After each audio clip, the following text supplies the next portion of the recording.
समुद्र के नीचे सड़क, मुंबई से दुबई सिर्फ 2 घंटे में। दोस्तों, क्या आपने कभी सोचा है कि आप इंडिया से दुबई बिना फ्लाइट के सफर करेंगे या फिर रेल से सफर करेंगे? शायद ही कभी किसी के मन में ऐसा ख्याल आया होगा, लेकिन जैसे जैसे टेक्नोलॉजी एडवांस हो रही है वैसे वैसे हम नए मकाम हासिल कर पा रहे हैं।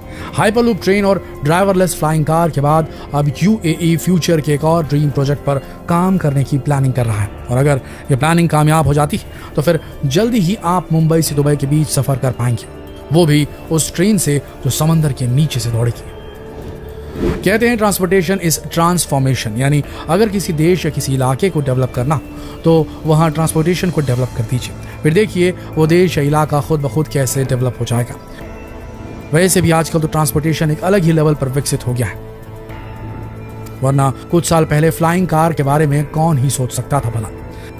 डेवलपमेंट के इस दौर में अब भारत भी तेजी से अपने कदम आगे बढ़ाने लगा है। मुंबई से अहमदाबाद के बीच बुलेट ट्रेन का काम इसी ओर भारत का एक कदम है, और सब कुछ ठीक रहा तो आने वाले वक्त में भारत का आम आदमी हाई स्पीड ट्रेन की मदद से मुंबई से दुबई तक का सफर भी कर पाएगा, वो भी महज 2 घंटे में।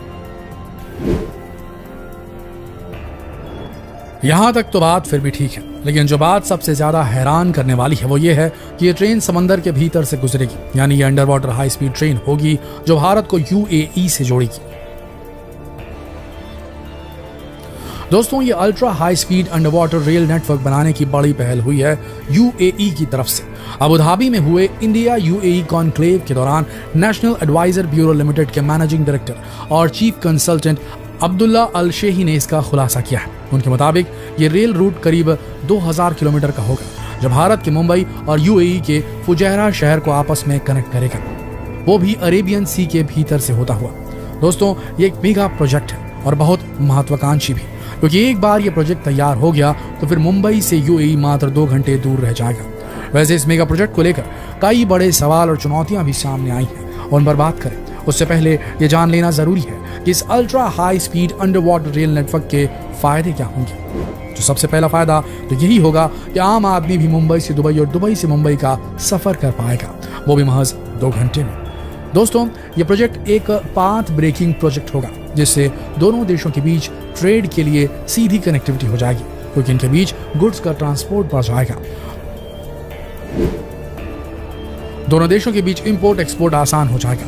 अगर ये प्रोजेक्ट कामयाब हो जाता है तो सबसे इंपॉर्टेंट ये होगा कि कच्चा तेल सीधे भारत पहुंचेगा। आज तेल की जो कीमतें हैं हमारे देश में, उसे देखकर समझना मुश्किल नहीं कि ये प्रोपोज्ड रेल रूट भारत के लिए कितना फायदेमंद हो सकता है। बदले में भारत से मीठा पानी सीधे दुबई तक पहुंचाया जा सकेगा।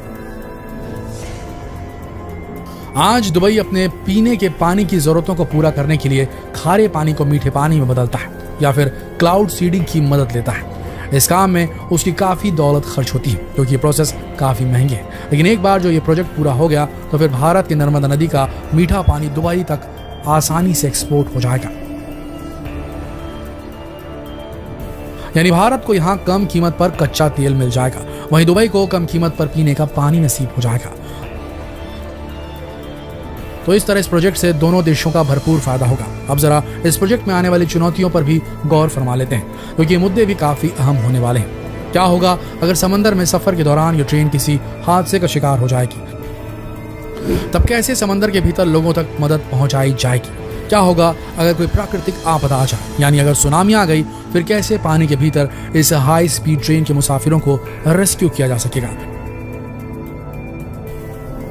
इन सवालों का जवाब तलाशना भी बेहद जरूरी हो जाता है। एक्सपर्ट्स मानते हैं कि 2000 किलोमीटर लंबे इस रेल रूट में दोनों देश बीच बीच में अपने चेक पॉइंट्स बना सकते हैं, ताकि अगर कोई हादसा हो जाए तो तुरंत ही लोगों तक मदद पहुंचाई जा सके। दूसरा ऑप्शन ये भी सुझाया गया है कि शुरुआत में कुछ सालों तक दोनों देशों के बीच इस रूट का इस्तेमाल सिर्फ गुड्स ट्रेनों के लिए किया जाएगा, ना कि किसी पैसेंजर ट्रेन के लिए। एक बार जब इस नतीजे पर पहुंच जाएं कि इस रूट पर ट्रैवल करना ठीक है, तब जाकर प्रॉपर टेस्टिंग के बाद इसे पैसेंजर ट्रेनों के लिए खोला जाएगा।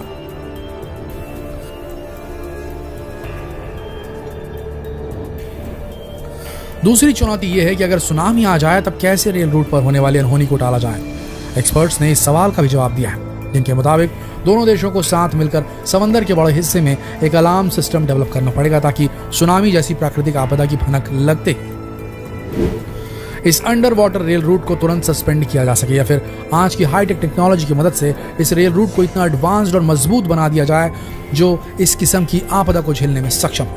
वैसे भी दोस्तों, आज के ज़माने की हाईली एडवांस इंजीनियरिंग टेक्नोलॉजीज को देखते हुए ये सब इतना मुश्किल भी नहीं है। ऐसा नहीं है कि इस तरह के किसी अंडर वाटर रेल प्रोजेक्ट की बात पहली बार हो रही है। आपको बता दें, मुंबई से अहमदाबाद के बीच जो बुलेट ट्रेन का काम चल रहा है, उस रूट का भी एक हिस्सा समंदर के भीतर से गुजरने वाला है, जिस पर फिलहाल काम भी चल रहा है। वहीं चीन भी अपने देश को अमेरिका से जोड़ने के लिए एक रेल नेटवर्क पर काम करने की प्लानिंग कर रहा है, जिसका बड़ा हिस्सा समंदर के भीतर से गुजरने वाला है। चीन के मुताबिक ये रेल रूट रूस और कनाडा से होते हुए अमेरिका तक जाएगा। यहाँ दोस्तों, आपको तुर्की के इस्तांबुल जैसे शहर के बारे में भी जानना बेहद जरूरी है, जहां बन रहा यूरेशिया टनल आपको ये साबित कर देगा कि ultra high speed under water rail network कोई दिमागी फितूर नहीं जो पूरा नहीं हो सकता। दरअसल ये शहर यूरोप और एशिया के बीच एक कड़ी की तरह है जो इन दोनों कॉन्टिनेंट्स को आपस में जोड़ता है। हालांकि इसके लिए शहर में महज 2 सस्पेंशन ब्रिज है जिसके जरिए यूरोप और एशिया आपस में जोड़ते हैं, लेकिन यहाँ का हैवी ट्रैफिक लोगों का बहुत ज्यादा वक्त खराब करता है, जिससे ट्रेड में भी काफी नुकसान झेलना पड़ता है। बस इसी कमी को पूरा करने के लिए, इस परेशानी को दूर करने के लिए एक ऑल्टरनेटिव रूट बनाया जा रहा है जो अंडर वाटर ऑपरेट होगा। ये यूरेशिया टनल है, $1.25 बिलियन में बन रहा सुपर हाईवे जो करीब 1.5 घंटे की दूरी को महज 15 मिनट में समेट लेगा।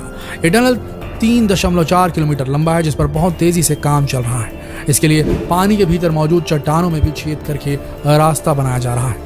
आपको बता दें, इस्तांबुल अर्थक्वेक प्रोन जोन है, मतलब यहाँ अक्सर भूकंप आते रहते हैं। बावजूद इस टनल को ऐसे डिजाइन किया गया है कि ये बड़े से बड़े भूकंप को भी आसानी से झेल ले। टनल को बनाने में जुटे इंजीनियर्स भी ये मानते हैं कि इस टनल को बनाने में जो टेक्नोलॉजी यूज की जा रही है वो भूकंप के फोर्स और सुनामी की तबाही को भी आसानी से झेल सकती है और टनल को इससे कोई नुकसान नहीं पहुंचेगा। दोस्तों, अगर तरक्की करनी है तो इमेजिनेशन के पार जाना ही होगा। अब भारत भी फ्यूचरिस्टिक मोड्स ऑफ ट्रांसपोर्ट पर भरोसा करने लगा है। ये समय की डिमांड भी है, क्योंकि अगर भारत को डेवलपिंग नेशन से डेवलप्ड नेशन की कैटेगरी में आना है तो नामुमकिन को मुमकिन करके दिखाना ही होगा। तो दोस्तों, आपकी क्या राय है इस बारे में? क्या भारत को मुंबई से दुबई को जोड़ने वाले इस रूट पर जल्द से जल्द काम शुरू करना चाहिए, या फिर इसमें आने वाली चुनौतियों को देखते हुए इसे ठंडे बस्ते में ही पड़े रहने देना चाहिए? अपनी राय हमें कमेंट करके जरूर बताइए। साथ ही साथ इस सवाल को और लोगों से पूछने के लिए इस वीडियो को ज्यादा से ज्यादा शेयर कीजिए। फिर मिलेंगे कल एक और दिलचस्प वीडियो में। तब तक के लिए आप सबका इस वीडियो के अंत तक बने रहने के लिए दिल से धन्यवाद।